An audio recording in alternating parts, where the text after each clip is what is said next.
Hi hello welcome to big TV. So రీసెంట్గా మనం incidents అన్నీ చూస్తూనే ఉన్నాం. కాంట్రవర్సీలు, హత్యలు, పొలిటికల్ ఇండస్ట్రీలో జరుగుతున్నటువంటి విభేదాలు, సినిమా ఇండస్ట్రీలో ఇలా రకరకాలుగా వార్తలు వస్తూనే ఉన్నాయి. మీతో పాటు నాకు కూడా కొన్ని సందేహాలు ఉన్నాయి. అవన్నీ డౌట్స్ క్లియర్ చేసుకోవడానికి మనతో పాటు ఉన్నారు doctor T Subhashini, high court advocate. So మేడంతో మాట్లాడి అసలు ఏం జరుగుతోంది, ఎలా ఉండబోతోంది, రీసెంట్ ఇన్సిడెంట్స్ అన్నీ, ట్రెండింగ్ టాపిక్స్ అన్నీ కూడా ఒకసారి క్లియర్ చేసుకుందాం. హాయ్ మేడం, నమస్తే. నమస్తే అండి. మేడం, చూస్తున్నాము రకరకాల ఇన్సిడెంట్స్ అన్నీ కూడా మీకు అవగాహన ఉండే ఉంటుంది. సో ప్రజెంట్ నిన్న కాక మొన్న జరిగినటువంటి ఇన్సిడెంట్ గురించి ఒకసారి మాట్లాడదాం. Prithviraj cinema comedian industry, 30 years industry అని ఆయనకు పేరుంది. రీసెంట్గా జరిగినటువంటి ప్రీ రిలీజ్ ఈవెంట్లో ఆయన చేసినటువంటి వ్యాఖ్యలు, వైఎస్ఆర్సీపీ పార్టీ మీద కొన్ని వ్యాఖ్యలు చేశారు. 150 మేకలు ఇవాళ 11కి లైలా మూవీ ఈవెంట్లో.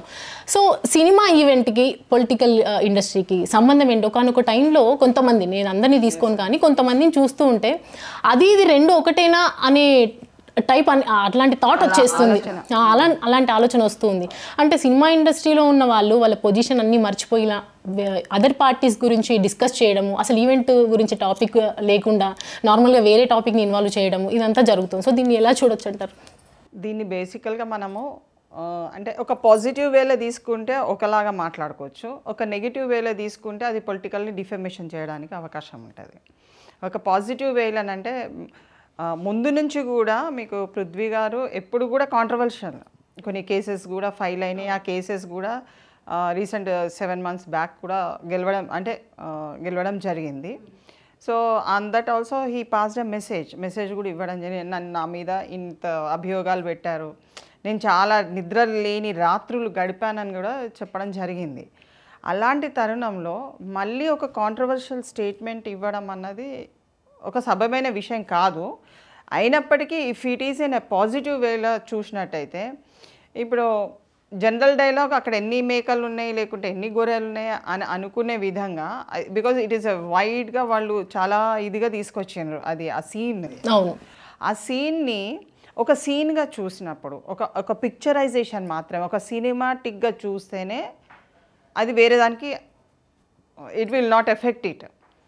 11 మంది అని ఎప్పుడైతే కామెంట్ వచ్చిందో, మరి దాని కింద తీసుకోవాలంటే కూడా ఒకవేళ సినిమాని సినిమాలాగానే చూడాలి తప్ప వేరేలాగా చూడొద్దు.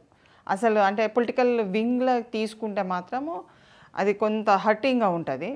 సో ఇప్పుడు ఒక నెగిటివ్ పాయింట్లో మనం కనుక చూసినట్టయితే అది ఒక పార్టీని ఉద్దేశించి చెప్పినట్టుగా భావించవచ్చు. కానీ అంటే పొలిటికల్గా కాంట్రవర్సీ కావాలని చేసింది అన్నట్టు అదొక వేదిక, ఇది పిక్చర్ వేదిక, ఒక ఫిలిం ప్రమోషన్కి తీసుకున్న వేదిక పైన పొలిటికల్గా ఇన్వాల్వ్మెంట్ చేయాలని ఇంటెన్షన్ లేనప్పుడు ఇట్ ఈస్ ఎ కామన్. లేదంటే డిఫమేషన్ కింద వాళ్ళ మీద సెక్షన్ 356 ఆఫ్ బిఎన్ఎస్ వస్తుంది. ఎందుకంటే బిఎన్ఎస్ భారతీయ న్యాయ సంహిత రీసెంట్ యాక్ట్ ఫార్మేషన్ అయింది కాబట్టి ఇప్పటి ఏదున్నా కానీ మనకు కొత్త చట్టము అవలంబించవలసి వస్తుంది. సో ఆయన నిన్న కూడా కేసు ఫైల్ చేశారు, వీళ్ళు మమ్మల్ని టార్చర్ చేస్తున్నారు, ట్విట్టర్లో సోషల్ మీడియాలో మమ్మల్ని అరెస్ట్ చేస్తున్నారు అని నంబర్ పెట్టి నా ఫ్యామిలీ మీద అన్ని ఇట్లా అలిగేషన్స్ వస్తున్నాయి అని చెప్పి చేశారనమాట. సో వైఎస్ఆర్సీపీ పార్టీ కూడా దీన్ని లీగల్గా అప్రోచ్ అవ్వచ్చా? దీన్ని ఎవరైనా కావచ్చండి. వాట్ ఎవర్, మనం ఎప్పుడైనా లీగల్గా బాండేజెస్ ఒక సిటిజన్గా మనకి ఏమున్నది అన్నది ప్రాముఖ్యత. ఒక స్టేజ్ మీద ఉన్న, స్టేజ్ కింద ఉన్న, పిక్చర్లో ఉన్న, ఏదున్నా ఇది ఏంటి కేసు డిఫమేషన్ వచ్చినప్పుడు మీకు ఏమవుతుంది, 2 years conviction or the fine అన్నది వస్తుంది. అంటే 2 సంవత్సరాల శిక్షకు సంబంధించింది ఏ విధంగా చూడాలి. మాట్లాడే విధానంలో ప్రతి ఒక యాక్టర్ అనే కాదు, ఇక్కడ ఒక పొలిటికల్ లీడర్ కూడా ఎప్పుడైనా మాట్లాడేటప్పుడు సమాజాన్ని ఉద్దేశించి మాట్లాడుతున్నారా, ప్రజలని ఉద్దేశించి మాట్లాడుతున్నా, వ్యక్తిని ఉద్దేశించి మాట్లాడుతున్నా, వ్యక్తినైనా సమాజానైనా సంస్థనైనా అన్నీ ఈక్వల్గా వస్తుంది. There is no difference. నువ్వు ఎవరిని మాట్లాడితే వాళ్ళకి తెలిసిపోతుంది పలానా వ్యక్తి మీద ఇతను కామెంట్ చేస్తున్నాడు కాబట్టి నేను కేసు వేసుకొచ్చా లేదా అన్నది అతనికి ఐడియా ఉండి అతని ముందుకు వస్తే అతను నిరూపించుకోవాలి. ఎవిడెన్స్తో సహా he should prove that dialogue belongs to him. Otherwise అక్కడ ఏం జరగదు. ఎందుకంటే నేను పిక్చర్లో ఒక ప్రమోషన్కి వచ్చినా కాబట్టి ఆ సీన్ నాకు మంచిగా అనిపించి నేను స్టేజ్ మీద చెప్పినా అన్నది కంటెన్షన్స్ ఉండొచ్చు ఏ విధంగానైనా. ఎందుకంటే ఆ సీన్ మనము చూసినట్టయితే చాలా బాగా తీసినట్టుగా కనబడుతుంది. కానీ అది కాంట్రవర్షియల్ స్టేట్మెంట్ ఇట్లా పొలిటికల్ పార్టీస్ని బీట్అవుట్ చేయడానికి చేసిందని అంటే అది వేరే తిరిగైపోతుంది. అంటే గతం నుంచి కూడా మనం ఏ ఈవెంట్కి వెళ్ళినా ఒక సటైర్ అట్లా వేసి పడేస్తే ఉంటుంది అనే టైప్ ఆయన బిహేవ్ చేస్తూ ఉంటారనమాట పృథ్వీరాజ్. సో ఈసారి కాస్త అది కొంచెం ఎక్కువైంది, ప్రమోషన్లో భాగం వాళ్ళ రకరకాలుగా అట్లా వచ్చినప్పటికీ కూడా వెంటనే ఇట్లా అరెస్ట్ జరుగుతుంది అన్నప్పుడు వెంటనే ఆయన ఐబీపీ రావటము, హాస్పిటలైజ్ అవ్వడము, ఇదంతా మనం చూస్తున్నాం. సో దీన్ని అంతా ఎలా చూడొచ్చు? అంటే ఆరోగ్య నిమిత్తం అని అంటే మేబీ అతనికి బాగలేక అనారోగ్యంగా అతను వెళ్ళుండొచ్చు. లేకుంటే ఒకవేళ తీసుకున్నట్టయితే అంటే ఇలాంటి స్టేట్మెంట్ ఇస్తే మళ్ళీ నా మీద ఏం అటాక్ జరుగుతుందో అన్నది ఒక భావన ఇట్లా ఏర్పడి కొంత అంటే ఒక కంగారు అనేది ఉండొచ్చు. బట్ ఐ డోంట్ థింక్ అంటే ఆ స్టేట్మెంట్ని మనము ఎప్పుడైతే మనం దాన్ని వ్యూ చూస్తున్నామో బట్ అంత పెద్దగా తీసుకోవాల్సినంత అవసరం లేదు. Because it is a very సొసైటీలో మనకు పీస్ఫుల్నెస్ చాలా అవసరము. అది దాన్ని నెగిటివ్గా తీసుకొచ్చి హైప్గా తీసుకురావడం వల్ల అక్కడ ఆ డైలాగ్ డెలివరేషన్కి ఏమాత్రం లాభం లేదు. అది చాలా క్రియేటివిటీ సీన్ మీరు చూసినట్టయితే చాలా క్రియేటివిటీలా దాన్ని తీసుకురావడం జరిగింది. వాళ్ళు కూడా మేబీ డైరెక్టర్కైనా ప్రొడ్యూసర్కైనా ఆ సీన్ బాగా నచ్చి ఉండొచ్చు. దాన్ని ప్రమోట్ కనుక చేసినట్టయితే ఇంకా బాగుంటుంది. అంటే ప్రజలు కూడా నేను చాలా స్టేట్మెంట్స్ వాళ్ళు మెసేజెస్ ఇస్తున్నారు దీని గురించి, ప్రజలు గొర్రెల్లాగా ఉన్నారు దాని మీద ఒక్కొక్కరి ఒక్కొక్క కామెంట్ కనుక మనం చూసినట్టయితే what is the way of thinking అనేది చాలా వస్తుంది. అంటే ప్రజలు ఏ విధంగా ఆలోచిస్తున్నారు, అంటే ఎవరన్నా మోసం చేసినా లేకుంటే ఎవరన్నా ఏదన్నా కథలు చెప్తే నమ్మి వాళ్ళు ఎంబడి వెళ్ళేవాళ్ళు, నమ్మకంతో వెళ్ళేవాళ్ళు. కొన్ని ఏమో వాళ్ళు రాసింది ఎట్లా ఉంది కామెంట్ అంటే గొర్రె కసాయినే నమ్ముతుంది, అంటే చంపినా కానీ అతనే దైవంగా భావిస్తారు కాబట్టి అతను ఏది చేసినా నా మంచి కోసమే చేసినట్టుగా అంటే ఎన్ని ఉన్నా, ఒక 100 ఉన్నా 150 ఉన్నా 200 ఉన్నా ఎన్ని ఉన్నా కానీ వాళ్ళు ఎంబడే వెళ్తారు. అంటే trust worth personalities. If you kill me also I'm trust, నేను చాలా నిజాయితీగా నేను బ్రతుకుతాను అనేది చెప్తారు. అంటే దాంట్లో 2 విధాలుగా మీనింగ్స్ చూడాలి. మనము ఏంటంటే ప్రజలను రెచ్చగొట్టే విధంగా మీనింగ్స్ చూడొద్దు. But that concept of how సీన్ని ఒక డైరెక్టర్ తన ఒక తెలివితోని ఒక రౌండ్ ఆఫ్గా తీసుకొచ్చి ఆ మేకలను అలా తీసుకొచ్చుడు, ఇట్ ఈస్ అంటే బ్యూటీ చూస్తున్నా నేనైతే దాంట్లో ఒక బ్యూటీని చూస్తున్నా. మీరు అన్నట్లు తీసుకుంటే ఇప్పుడు ఆయన ఈ పార్టీలో లేరు, is in other party present now.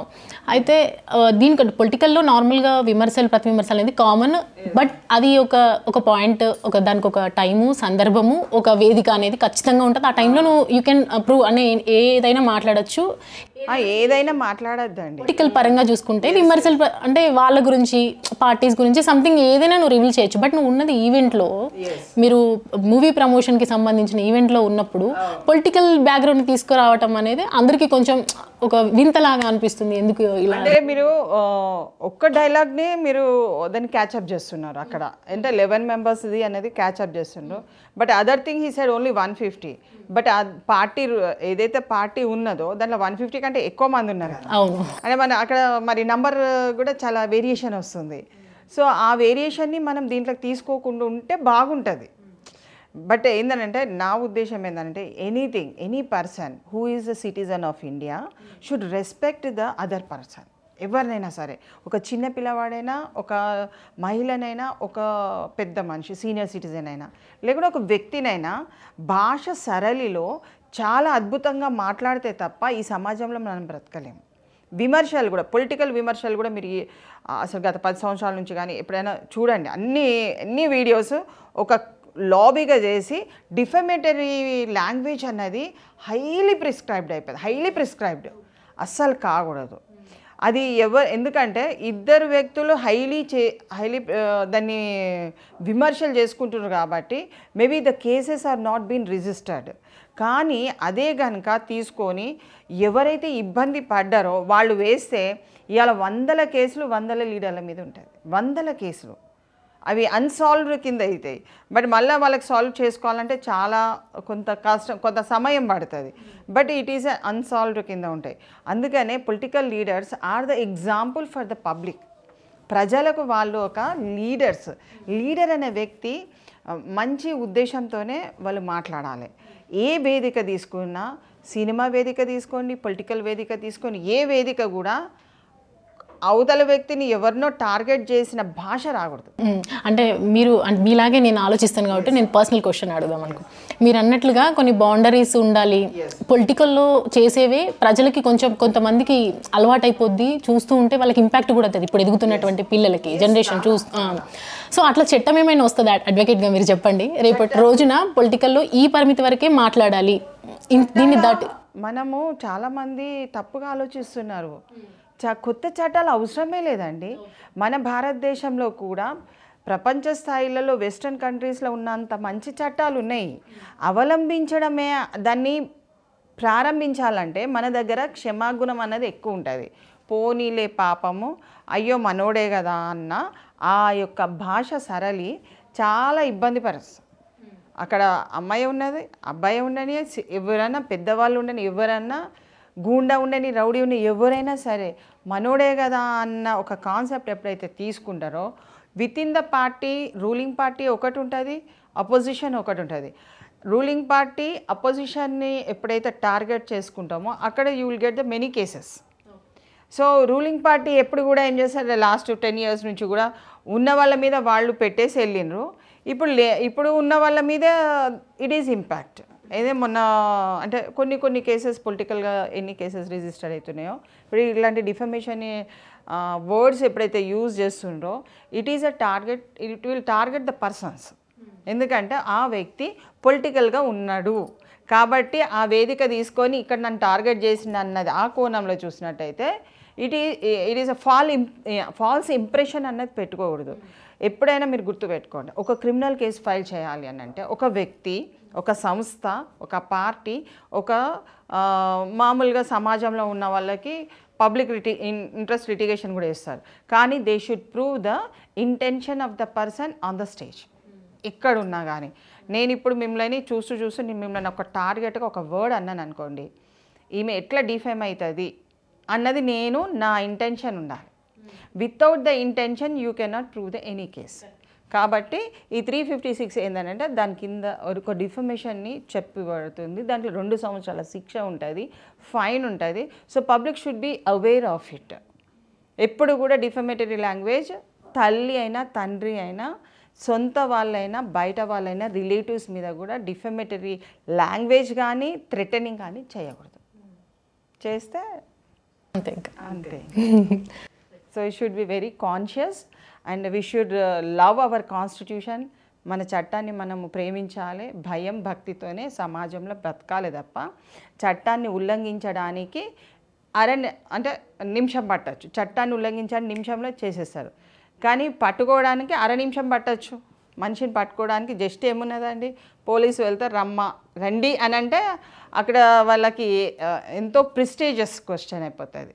So పోలీస్ని interference కానియకుండా మంచి లాంగ్వేజ్ అన్నది చేసుకున్నట్టయితే బాగుంటుంది, అందరికీ క్షేమంగా ఉంటుంది. నటి అనసూయ తను ఒక రీసెంట్గా జరిగినటువంటి హోస్ట్ అడిగినటువంటి క్వశ్చన్కి సెక్షువల్ రిలేషన్ అనేది ఏజ్తో సంబంధం లేదు, ఎవరితో ఎప్పుడైనా ఎలాగైనా ఉండొచ్చు అనే మాట మాట్లాడింది. అంటే చిన్నప్పుడు మనం వింటూ ఉంటాం కదా, చిన్నప్పటి నుంచి మన పెద్దవాళ్ళు చిన్న చిన్న సీన్స్ ఏమైనా వచ్చినా కూడా వెంటనే చేంజ్ చేస్తూ ఉంటారు ఛానల్స్, అంటే పిల్లలు ఇంపాక్ట్ అవ్వద్దు అని. ఈ టైంలో ఆమెకు ఆల్రెడీ 2 పిల్లలు ఉన్నారు, కొంచెం యంగర్ స్టేజ్లోనే ఉన్నారు. సో ఇలాంటి మాటలు ఒక సెలబ్రిటీ నుంచి విన్నప్పుడు ఖచ్చితంగా పిల్లలు అనేది కొంచెం ఎఫెక్ట్ అవుతారు. సో పబ్లిక్ ఆమె ఏం మెసేజ్ ఇస్తున్నట్టు? ఆమె అంటే దాదాపు నేను చూసిన కాడికి కొంత కాంట్రవర్షియల్ స్టేట్మెంట్స్ అనేది ఇవ్వడం జరుగుతుంది. నా ఇష్టం, నేను ఎట్లయినా వేసుకుంటా, మీరెవరు నన్ను పాయింట్అవుట్ చేయడానికి, దానివల్ల మీకేంటిది, అంటే వ్యక్తిగత నా ప్రైవసీ లైఫ్ని మీరు క్వశ్చన్ చేసే అధికారం లేదు అన్నది she's giving a lot of messages.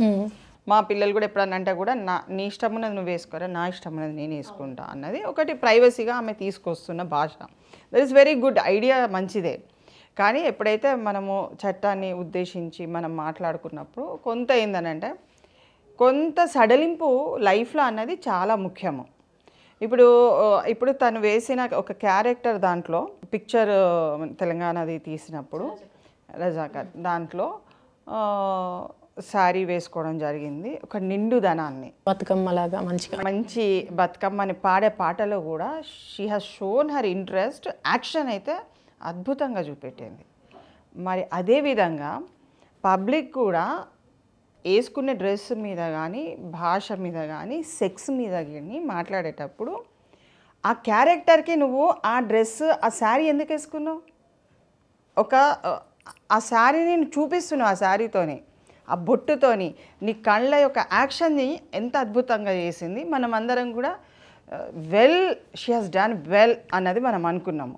అంటే ఇక్కడ పబ్లిక్లో ఎలా ఉంది అని అంటే నువ్వు సెక్స్ మీద కూడా నువ్వు ఒక కామెంట్ ఇచ్చినా, నీ డ్రెస్ మీద ఒక కామెంట్ ఇచ్చినా, బట్ ఒక పాత్రను నువ్వు పోషించేటప్పుడు ఆ పాత్రకు సంబంధించిన ఆ డ్రెస్ వేస్తేనే దానికి ఒక అందము ఆరాధన అన్నది జరుగుతుంది.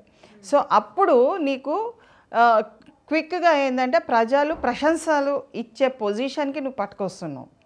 అంటే ఒక సినిమాలో నువ్వు యాక్షన్ చేసేటప్పుడు ఒక పరిపూర్ణత అన్నది తీసుకొస్తున్నావు ఆ క్యారెక్టర్కి. Then how about the citizens? మనము పౌరులము ఈ సమాజంలో ఉన్నాము అంటే నువ్వు సెక్స్ గురించి అంత ఫ్రీనెస్గా మాట్లాడచ్చు, కానీ ఎవరిని పడితే ఏ ఏజ్ని పడితే ఆ ఏజ్ని మనం తీసుకోవాల్సిన అంత అవసరం లేదు. అంత క్రిటికల్గా పొజిషన్ కూడా అవసరం లేదు. యంగ్ ఏజ్ వాళ్ళకు యంగ్ ఏజ్ పిల్లలు ఉన్నారు. ఇప్పుడు మనకు ఆడపిల్లలు 1000కి ఇంతమంది, మగపిల్లలు 1000కి ఇంతమంది ఉన్నారు కదండి. మరి అప్పుడు ఎవరి ఏజ్ గ్రూప్ వాళ్ళు చూసుకొని చేసుకుంటారు కదా. How can you say that comment? You should not say it. Public ఏంటంటే నువ్వు ఇంట్లో మామూలుగా ప్రైవేట్గా మాట్లాడుకునేటప్పుడు దట్ ఈస్ ఓకే, అది చాలా మంచిది.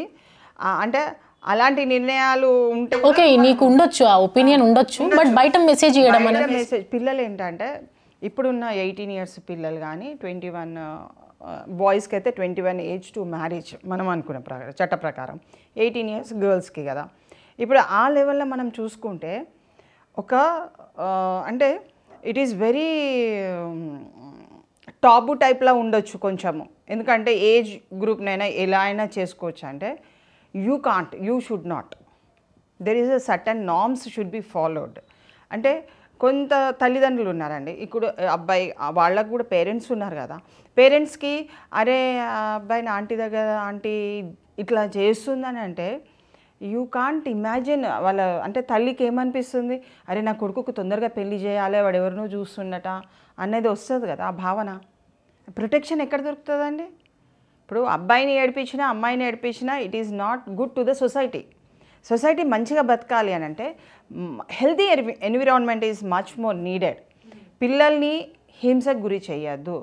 If that boy also comes in to a picture it is a very offensive language అయిపోతుంది. సో నువ్వు ఎవరితోనైనా ఏ ఏజ్ గ్రూప్తో అయినా ఎలా అయినా చేస్తే, మనం అప్పుడు 60 సంవత్సరాల వృద్ధుడు ఒక 12 సంవత్సరాలు 15 సంవత్సరాల అమ్మాయిని చేసుకుంటే అది ఏం అన్నాము మనం తప్పు అన్నాం కదా. బాల్య వివాహాలు రద్దు చేయమని చెప్పింది కదా. వివాహం ఏంటంటే you have the sex with the person, that is a normal thing which you are going to tell. Then మరి రద్దు అని ఎందుకు అన్నాము? బాల్య వివాహం అంటే చిన్నతనము. Then when he is a person of certain age which the other person is old, నువ్వు రిలేషన్ చెయ్యొద్దు. హీ హ్యాస్ ఈజ్ ఆ ఏజ్ గ్రూప్కి ఆ ఏజ్ గ్రూప్ని కనెక్టివిటీ చేసుకుంటే ఇంకా అందంగా ఉంటుంది. అందుకే ఆమె 21 మెన్షన్ చేసినప్పుడు దానికి ఓకే, 21 years అయినా కూడా ఓకే అంటే అలా చేయకూడదు అన్నది ఒక ఒపీనియన్. ఆమె ప్రతి సినిమాలో చూడండి షీ సెలెక్ట్స్ ఒక క్యారెక్టర్ ఆర్టిస్ట్గా సెలెక్షన్ చేసుకొనే చేస్తారు. ఆ క్యారెక్టర్ ఆర్టిస్ట్గా ఉండి సంపూర్ణమైన యాక్షన్ చేసి వదిలిపెడుతుంది. ఇర్రెస్పెక్టివ్ ఆఫ్ డ్రెస్సింగ్, బయట ఏ డ్రెస్సింగ్ వేసినా అది ఇర్రెస్పెక్ట్. కానీ అక్కడ సినిమాకి వచ్చి నువ్వు అక్కడ పరిపూర్ణత తెలిపినప్పుడు నువ్వు నిజ జీవితంలో కూడా ఇలాంటి డైలాగ్స్ చేయొద్దు. ఇక్కడ కూడా పరిపూర్ణత ఇవ్వండి, ప్రజలకు మెసేజ్ ఇవ్వండి. Live in a healthy sex education, not in a bad వేలా. అంటే నిన్ను నువ్వు హ్యూమిలేట్ చేసుకోవద్దు. ఒక అబ్బాయి ఏమనుకుంటాడు, ఒక అమ్మాయి ఏమనుకుంటుంది, నాకు నా స్థానంలో ఉన్న వ్యక్తి దొరికితే నా లైఫ్ హ్యాపీగా ఉన్నది అనుకుంటారు. బేసిక్గా మనం చూస్తాం కదా సినిమా ఇండస్ట్రీలో చాలా మంది పెద్ద పెద్ద వాళ్ళు కూడా బయటకు వచ్చిన తర్వాత ఇన్నర్గా ఏమైనా ఉండొచ్చు కానీ బయటికి మాత్రం గుడ్ మెసేజెస్ ఇవ్వాలనే చూస్తారు. పోను ఇది ఫారిన్ కంట్రీస్ లాగా అయిపోద్దా వీళ్ళు మాట్లాడే మాటలు అనే ఒక భయం వచ్చేస్తుంది అందరికి. ఎందుకంటే విదేశాలందరూ కూడా మన సాంప్రదాయాలకు అన్నిటికీ కూడా సలాం కొడతారు.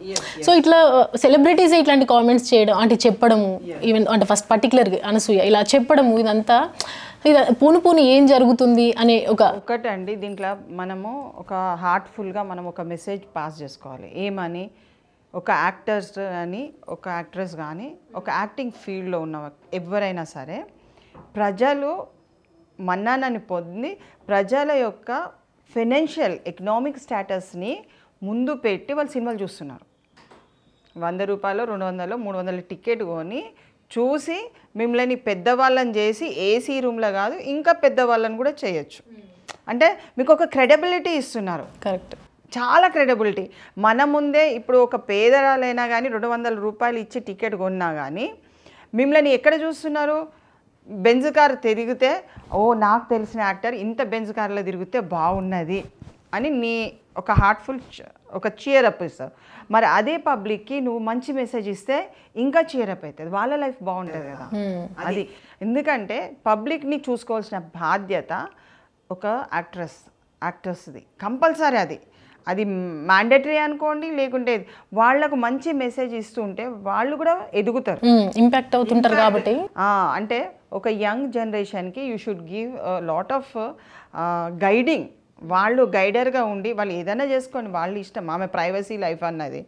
బట్ ఇప్పుడు ఉర్ఫీ అమ్మాయి బట్టలు లేకుండా తిరిగితే పోలీసు వాళ్ళు పట్టుకోలేదా? పట్టుకొని బాంబే అంటే ఏరియాలలో పట్టుకొని నువ్వు ఇట్లా పెట్టద్దమ్మా ఇట్లా వేసుకొని పోవాలి. ఇప్పుడు అంతెందుకండి, అఘోరిని తీసుకోండి మీరు. ఆమె ఉత్తగా పోతుంటే ఆమెను ఎందుకు ఆమెను బంధించడం ఏంటి, ఆమెకు బట్టలు మీద వేయడం ఏంటి? See, we are learning, we want to give a good message to the society. Go in this direction. మీరు ఇలా వెళ్తే మాకు మంచి హ్యాపీగా ఉంటుంది, మేము సంతోషంగా ఉంటే మీరు సంతోషంగా ఉన్నట్టు. So we should give a lot of good messages to the public to get the healthy environment అన్నది నా అభిప్రాయం. రైట్. సో అది చూసారు కదా అడ్వకేట్ సుభాషిణి గారు చెప్పినటువంటి వ్యాఖ్యలు. ఆమె లైఫ్ ఎక్స్పీరియన్స్తో కానీ ప్రొఫెషనల్గా ఉన్నటువంటి ఎక్స్పీరియన్స్తో కానీ హౌ హ్యూమన్ షుడ్ బి అన్నీ చెప్పారు ఆవిడ. చట్టపరంగా ఎలా ముందుకెళ్ళాలి, అమ్మాయిలకి ప్రాబ్లమ్స్ వస్తే ఎలా ముందుకెళ్ళాలి, జెన్యున్గా రిలేషన్లో ఎలా ఉండాలి, ఇవన్నిటి గురించి కూడా క్లారిటీ ఇచ్చారు. రీసెంట్గా జరుగుతున్నటువంటి ఇన్సిడెంట్స్ అన్నిటి టాపిక్స్ మీద కూడా అందరికీ అవేర్నెస్ కల్పించేటట్టుగా మాట్లాడారు ఆవిడ. Thank you madam, thank you so much. For more videos like this, subscribe Big TV channel.